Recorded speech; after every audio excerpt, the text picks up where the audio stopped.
So, funny story, I was watching the Super Bowl yesterday at my brother-in-law's house, and I recognized one of the players. He caught the ball and did a touchdown, if that's what you call it.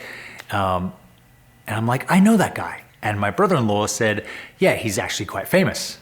And I said, no. We know each other. He's a friend from work.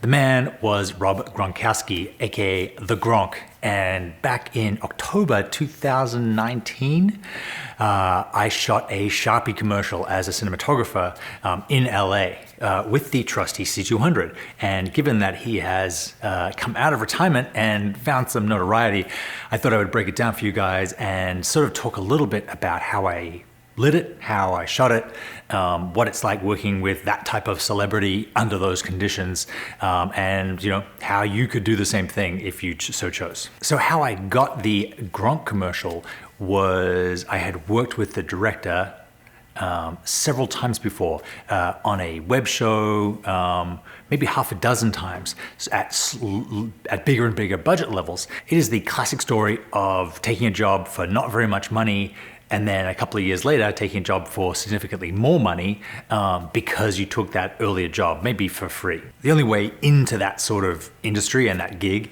is by proving yourself time and time again, even when in the early days there aren't much resources to go around. You may even bringing your own gear and almost paying to work, but you build relationships and you show people that you can do what you are good at, and they hire you again and again as their career progresses. I had actually shot a previous Sharpie commercial in this exact same format in Memphis a couple of months earlier, and they had liked it and they wanted this one to look similar, so they hired me again.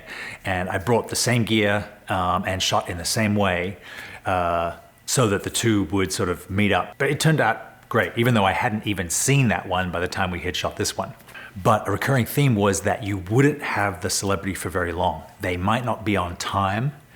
So there was lots of pre-lighting, waiting around, and then once they arrived, you would have to shoot it in half an hour, an hour, before they left to go to their next engagement. I've also heard that this is true of celebrity photographers. You may think that the cover of this magazine is a 7-hour photo shoot, but in truth, these guys may have been given a slot of 5 minutes between this interview and this interview to get the shot.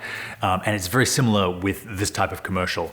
Another thing to think about is that a lot of things have been negotiated before you even come to set, like what the actor or talent will and won't do, how bright the lights can be, what the script will and won't say.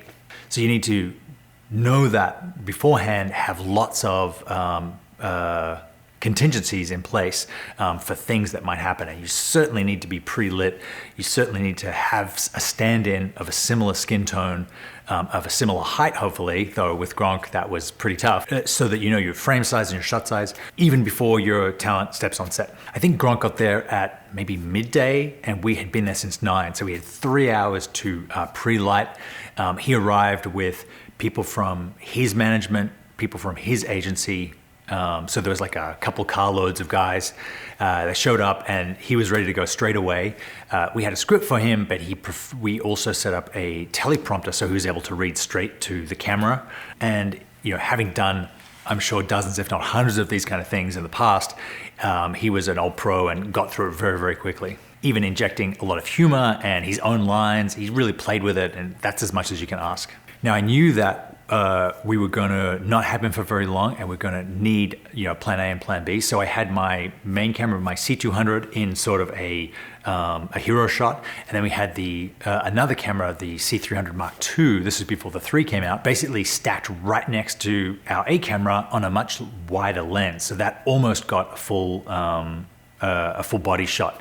So that meant that if he moved around, we were also capturing it from a second camera in a way that was shooting C-Log 2 in 4K in the same way. So we had a contingency there. I also wanted to light him as generously as possible, meaning that we wouldn't have a specific mark for him to hit. He could move around and still be lit, not a particular point where all the light was focused, so that he had some freedom to move. And it turned out to be great because he really got into it and moved around a lot. I think I must have, I lit sort of like a 6-foot square So there's plenty of space for him to do what he wanted to do and still not mess with the levels.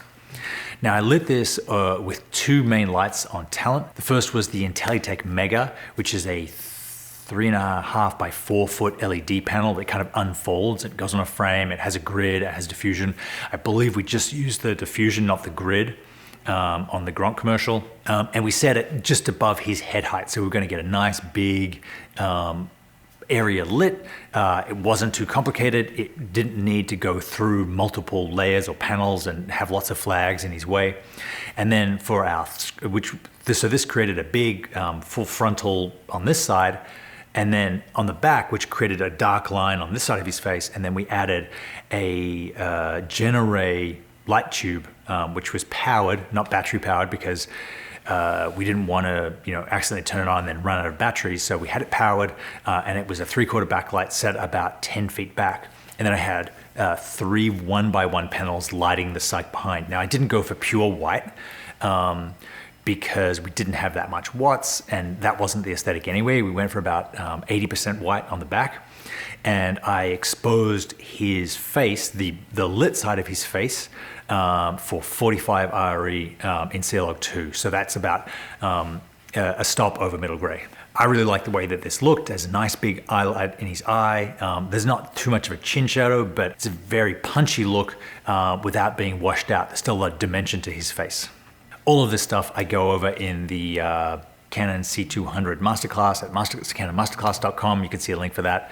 It basically just outlines the camera sensor, how you expose, and how you can be confident shooting even big commercials like this on these cameras, getting great results if you understand how the camera works. So check the link below for that. After we did the main performance stuff, we had some inserts. So we had him riding on this gigantic shoe. I think it was size 16 or something that he wears. So I just took the camera off the tripod, went battery powered, and sort of like held it up to me so I could shoot over his shoulder into the floor without having to mess with the lights. Because again, the agency people were like tapping their watches being like, hey, we got him for 3 more minutes. He was an absolute wonderful human being. He was so warm. He was so willing to meet everyone. Though I think at that level of celebrity, everyone wants to meet you. And after we wrapped, he was only too happy to like sign people's jerseys, shake everyone's hand and say thank you. And then he went off to do his radio interview or something. It really does feel like a whirlwind is hit when you prep for 3 hours, someone comes in for 15 minutes and you like scramble like hell to do the best that you can. And then they're gone. And then you're kind of left cleaning up after your tidal wave. So we uploaded all of the footage to a Dropbox, I believe, and then the animator got hold of it and he did all this amazing stuff over the top, which made the spot really work. So I feel like my contribution, while important to this spot, was pretty minimal as the DP. I'm really happy with how it turned out, but like I said, it's really the animation that makes this spot work rather than any magic that I did. And it's the director and the animator that really get the credit for how this turned out. Shooting commercials is a two-edged sword.